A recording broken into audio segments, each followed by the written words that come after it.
of your dream job. The only way to get there is through a rigorous application and interview process. Your resume made the cut, and now it's time for the all-important interview. Your palms are sweaty, and you don't think you've ever been this terrified in your life. There has to be a way to make this process go smoother, right? Well, there is. It's called body language. In fact, body language is so important that according to the article Truth, Telling the Truth and Being Truthful by Michael Harmon, those afflicted with aphasia, a neurological disorder in which one can no longer understand words, but can still understand the general idea of what is being said, are actually better at detecting deceit. This is because aphasiacs rely solely on body language. I chose the topic of body language as my speech because I think that the applications of body language are really interesting, from being able to tell if someone's lying to helping you through that all-important job interview. In order to have a better understanding of body language, we must first examine the categories of body language. We will then look at a few examples, and then, finally, we'll look at a real-life application, a job interview. Let's start with a way to organize body language. First, kinesics is a way to organize body language, and according to the Modern Communicator, Paul Ekman and Wallace Friesen identified 5 different types of movements and gestures. Emblems substitute words and phrases. They are recognized by most members of a culture. This is, for example, sign language, or the stop sign, commonly recognized in our culture as meaning slow down or stop, or a salute to show respect. The next category are illustrators.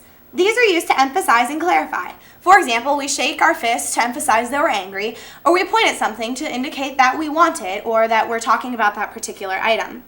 And these are actually so embedded in our culture and our natural, state of being that we actually use illustrators when we're on the phone and no one can see us talking.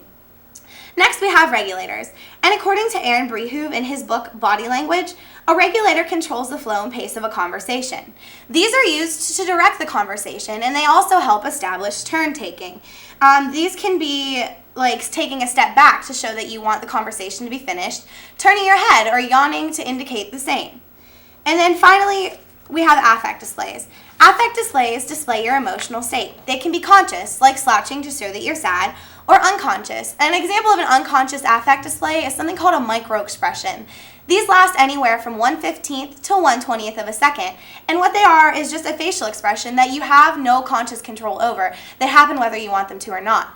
7 types of micro-expressions have been identified. These are anger, disgust, happiness, sadness, surprise, fear, and contempt. Then we have adapters. Adapters satisfy your unconscious needs and desires. They are used to relieve tension, boredom, or stress. These are commonly thought of as nervous habits like touching your hair, playing with an object, biting your nails, or shaking a leg. Moving away from categorizing, analysis of actual body language will give us a key into what people are really saying. Next, let's examine some general body movements.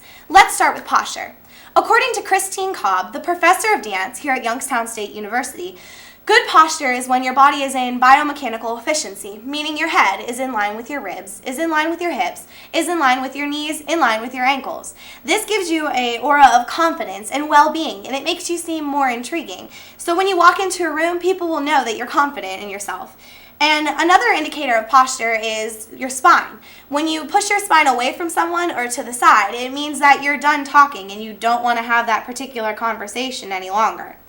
The next thing, moving away from posture, let's talk about the palms. When you have your palms up, that is seen as not threatening. It is seen that you are at ease, and this is a good indicator that someone is telling the truth. When you have your palms facing in, that's a way to say that you're drawing someone in, that you like them and you want them to come closer. Palms down is a dominating gesture. It is seen as hostile and not open. Palms out means back off. I'm not changing my opinion. As we can see in this PowerPoint, Bill Clinton is using the palms up and in gesture, showing that he is telling the truth.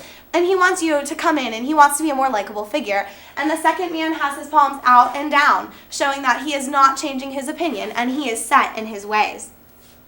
Moving on from palms, let's talk about touch. According to Shelley Hagan in her book, The Everything Body Language book, the sense of touch is incredibly powerful. So powerful, in fact, that studies have shown that premature infants who receive massage fare better than those who don't.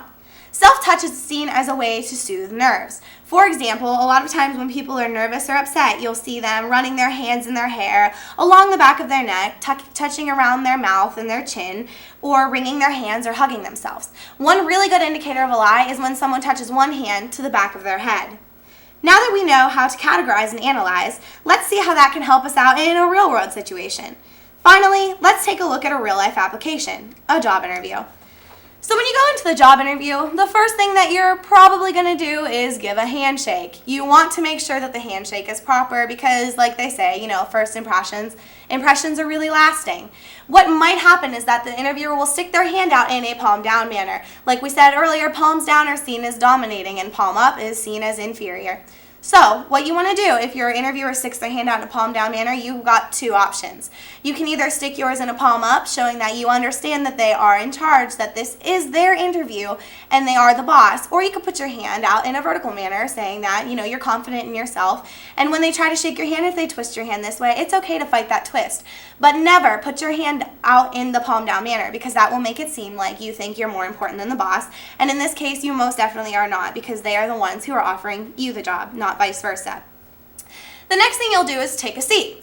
When you take a seat, it is advised to sit at the back of the chair, because according to the University of Arkansas, sitting at the front can either make you seem eager or nervous and unsure of yourself, and that would not be good because you want to seem confident in your overall being, and you want to make sure you sit with proper posture like we talked about earlier.